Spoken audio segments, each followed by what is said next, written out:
Congratulations, Raynell. Such an accomplishment. I've had the pleasure to do some work with Raynell, and she is so passionate about serving brown mamas. Y'all need to get connected if you aren't already. Here's a fun fact. I actually got an award from the Brown Mama Monologues. In 2019, I was the Brown Mama Mompreneur of the Year. Shout out to me. Oh, and guess what? I was in the inaugural Brown Mama Monologue show. And in fact, the traditional or our regular host and I have switched spaces in the show this year. More on that later. Next up, I want you to think about some of the startling truths that were driven home for us during the pandemic. Because while Pittsburgh was voted one of the most livable cities in the world, it was also voted one of the worst places to give birth as a brown mama. Our next speaker is going to share with you why she has chosen to flip that truth on its head. Here is Ayana Bridges with Birth My Way. And now introducing Ayana Bridges.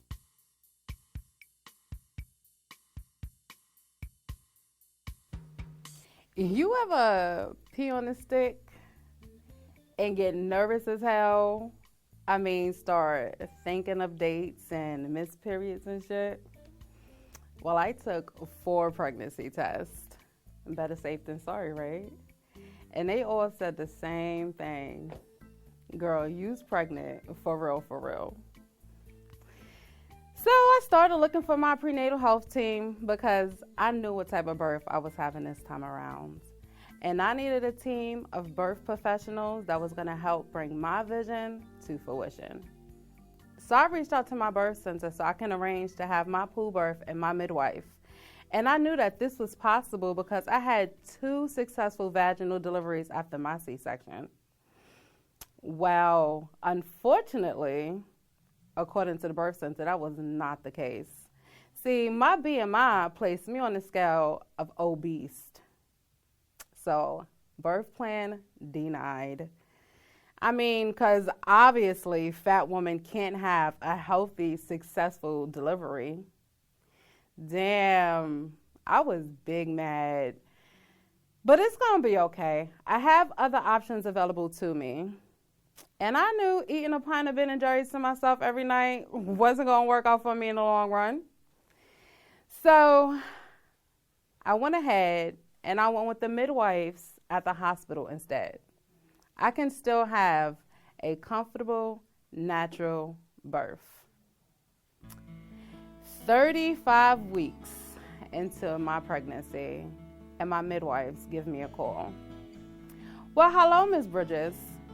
We're giving you a call because your test results came back from your blood work, and your blood levels are still a little too low. Lower than what we're comfortable with, so we're going to have to drop you as a patient. And we did schedule your next prenatal appointment with an obstetrician. That's it. That's it. That was my plan A and my plan B. That was my birth plan. The feeling of defeat set in as I realized I had to accept what my birth was going to look like. I had no control over nothing. Not my body, not my baby, and not my birth. So I go ahead to this appointment with the obstetrician and start filling out the paperwork. Race, black. Marital status, single. Highest level of education completed, high school. Weight, oh shit. Here we go. You already know I'm fat, so stop asking. BBBW, big beautiful black woman, okay? See, the doctor already seen me as high risk automatically. I'm eager to see how this appointment plays out. Well, hello, Ms. Bridges. It looks here on your charts that you had an emergency C-section with your first, but you had 2 successful vaginal deliveries after that. Congratulations to you. But due to your anemia and your obesity, your chances to have a vaginal delivery this time around are pretty slim to none, 30% to be exact. So let's just go ahead and schedule for a C-section, why don't we? This man never even looked me in my face, never made eye contact with me before he went ahead and just pulled out his calendar and started scanning for dates. So I kindly gathered my things and left. No explanation needed. Yo, this is crazy. Why the fuck is this pregnancy so difficult? Why can't I just birth my way? Nobody is listening to me. See, that doctor never seen me again after that. And not too many people see me the last few weeks of my pregnancy. I locked myself away from the world. I locked myself away from my family. Depression found itself in my bed with me every morning. All I could seem to think about is, what do I do now? So me and Babe started studying, researching, reading books, watching YouTube, because we all know watching YouTube will make you an expert on any subject matter. I made up my mind. I was going to birth my way. I was going to have an unassisted at-home birth. At this point, I had no choice. My providers didn't trust me. I damn sure enough didn't trust them. They already made my pregnancy a nightmare, and I was not going to allow them to make my birth one too. My confidence is shot now. My anxiety is flying through the roof. The hospital keeps calling me because they want me to come in for an induction, but I know my baby is coming. I just need a little more time. My water hasn't broken. I'm not leaking any fluids. There's no bloody discharge. I feel my baby moving. I just need a little more time. Yes, the ancestors came through for your girl. 42 weeks and 3 days, I go into natural labor. I start drinking my red raspberry leaf tea, doing like 100 set of squats, walking up and down the stairs because we feeling to get this baby out. And this is my birth story. The sound of ocean breeze playing in the background, dim lighting, candles burning, as I sway with my contractions naked on my birth ball. My daughters are surrounding me. Babe is massaging my lower back. See, at home, I'm able to relax and birth my way. And when that moment comes for Soleil to make her grand entrance into this world, I listen to my body. Ooh, I breathe and work with my contractions. Oh my God, babe, I see her head. She's coming out. Your water didn't break. She's still in the sack. What do I do? Can I pop it or do I leave it? I don't know. Pop it. No, just leave it. Let my baby come out. Oh my God, give me my baby. Put my baby on my chest. See, I was determined to be the author of my birth story because I couldn't allow Western medicine and white complicit bias to put me at risk at being another Black maternal mortality statistic. I get applauded all the time about my confidence and my bravery and my faith. However, that is far from the truth. I was scared out my ass. Me and Babe had nothing but doubt surrounding us. But see, my birth story was essential. My birth story was necessary. It was necessary for me to start my journey to starting a birthing hut. The Birthing Hut is a Black doula organization that prioritizes birthing women and provides you with your options, education, and advocacy going into your pregnancy. We need to learn how to align our birth experiences along with our reality so we can all birth our way.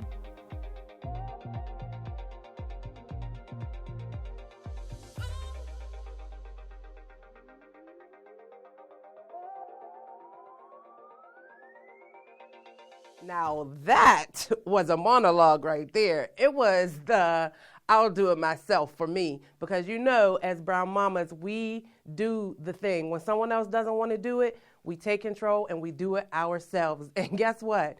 We are going from birthing at home to another mama who took control and decided to do something herself, which we all have been faced and challenged with during the pandemic. Our next monologue speaker has not only done it for one, but for five. And I know that you are going to enjoy her story. Give it up for Aldrea Reese Brown with Free to Grow. And now introducing Aldrea Reese Brown. Enjoy me, Elise, my youngest, declared as she threw up her hands. Nicholas, meanwhile, is angry because he has to wake up. Joseph is wearing a snowsuit and it is already 70 degrees outside. Aaliyah is counting money in her toy cash register. Daniel is hiding behind the couch, eating candy. Jonah is screaming because that is what she does. And just as I am preparing to serve breakfast, there is an ant infestation occurring out of my dining room table. Ah, the joys of being a homeschooled mother. This was how so many of our days began, never a dull moment. Once upon a time, 20 years ago, I just wanted to teach my two oldest boys how to read. I wanted to increase a little bit of structure in their worlds. I wasn't so good at it yet. My oldest to this day will still say he hates reading. But I got better. We bought some books. We got some ideas behind us. We decided to use a curriculum that had God and history at the center. Soon, our home became a classroom. One time in particular that I really enjoyed was when me and the boys cut out a cardboard chariot. We painted and decorated it, and Moses and Nicholas and Joseph pretended to be Moses and Pharaoh. That's a lesson they wouldn't have gotten in school. So my husband and I, we prayed about it.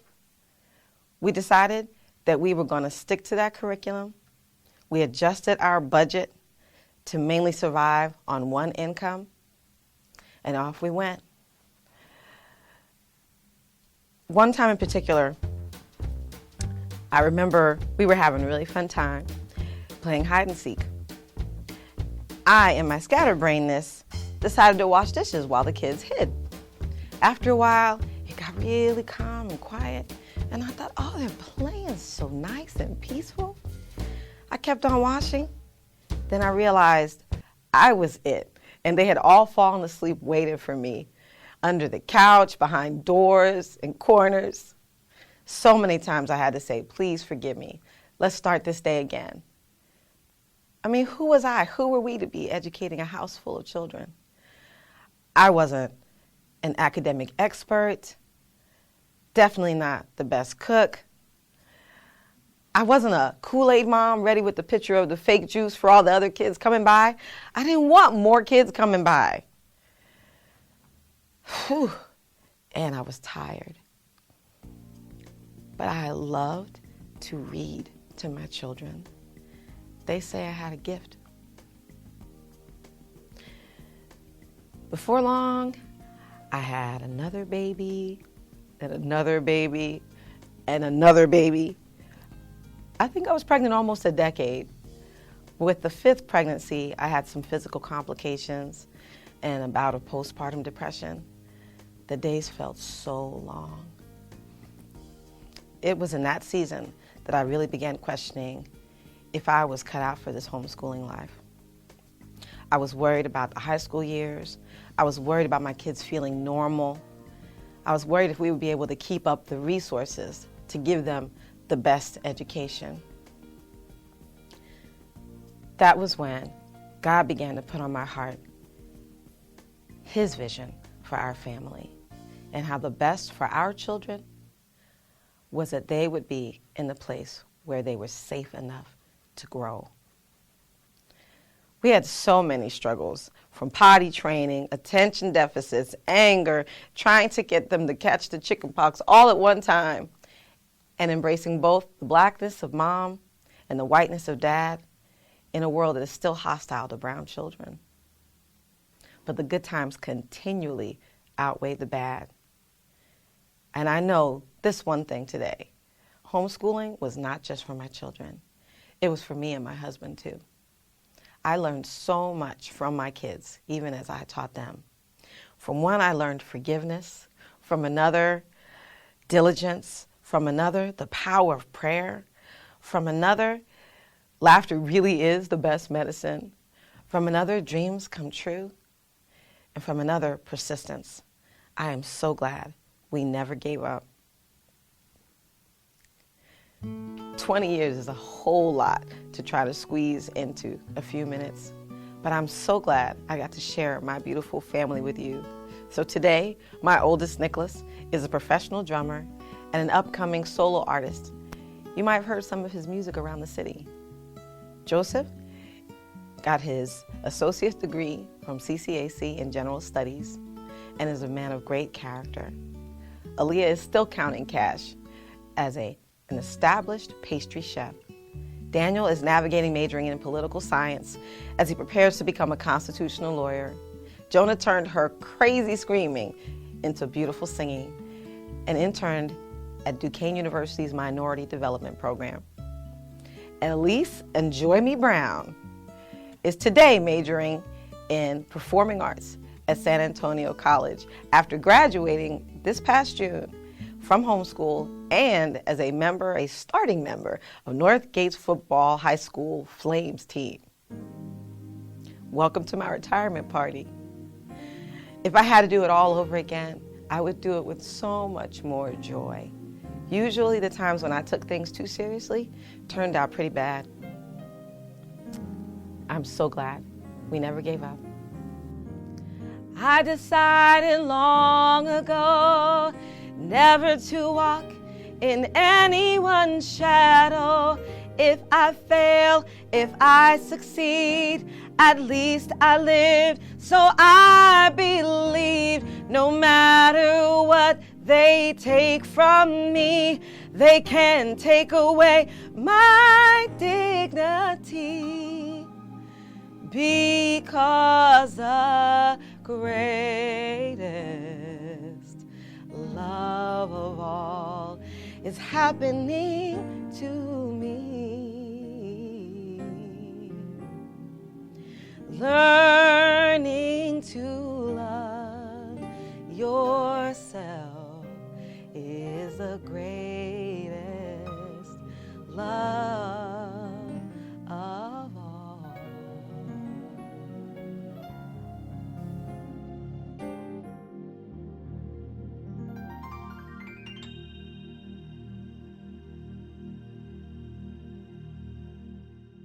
Now, y'all, that is a mama who loves her children. 5 kids she homeschooled.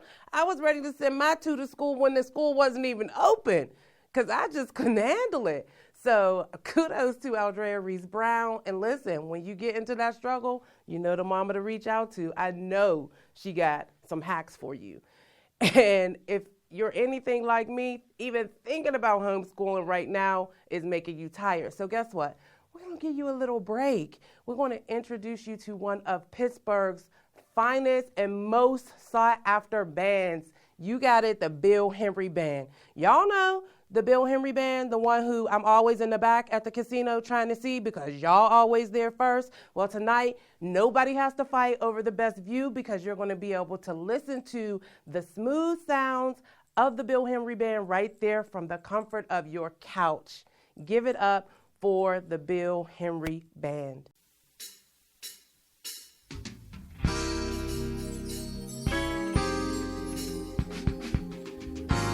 Welcome, ladies and gentlemen. We are the Bill Henry Band. Happy to be a part of Brown Mama Monologues. Shout out to all the special mothers out there each and every year. A very happy and blessed Mother's Day from us to you. Coming to you from a very intimate setting. On bass and synth, my brother Philippe Price. On keyboards, my brother Mr. Larry Hutch. Behind me, my brother Mr. Randy Williams. My name is Bill. Let's play some for you. I can't understand why we treat each other in this way. Take taking our time with the silly, silly games we play. 'Cause we've got so much, and we should all be having so much fun. Whoa, we are one. And no matter what we do, we are one. And our love will guide us through, we are one. And that's the way it is. Whoa. Can't understand why we treat each other oh so bad. I can't understand why we try to make each other sad. 'Cause we've got so much, we should all be having so much fun. Whoa, we are one. And no matter what we do, we are one. And our love will guide us through, we are one. And that's the way it is. Whoa.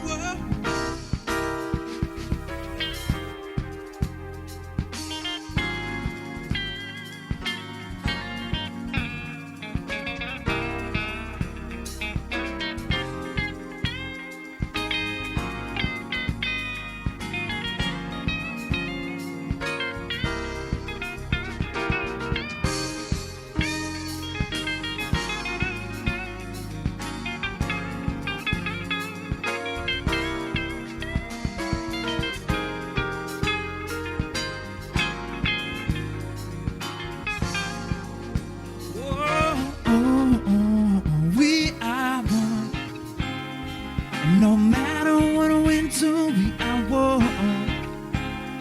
And my love will guide us through, we are one. And that's the way it is. Oh, I can't understand why we treat each other in this way. Can't understand. Keep on silly, silly games we play. 'Cause we've got so much, we should all be having so much fun. Whoa, we are one. And no matter what we do, we are one. And our love will guide us through, we are one. That's the way it is. Whoa.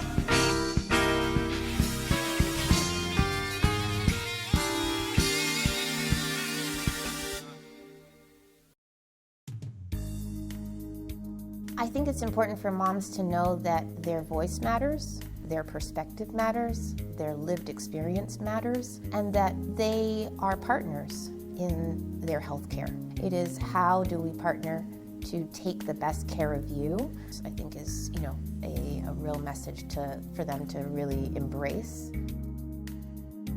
Y'all, let's give another round of applause for the Bill Henry Band, and let's also give a round of applause for UPMC, who was the presenting sponsor of the Bill Henry Band's performance this evening. Now, had we not had to suffer through the pandemic in 2020, you would have had the opportunity to meet some phenomenal mompreneurs that would have been part of the audience right there with you during the show. However, because life is what it is right now, you are going to have the opportunity to meet one of our amazing mompreneurs. In fact, she is the Mamapreneur of the Year. Here to present the Mamapreneur of the Year award is my good sister friend, Grace Higginbotham, who is an advocate for education and also running for Pittsburgh Public School District, District 1. Give a round of applause for Grace Higginbotham.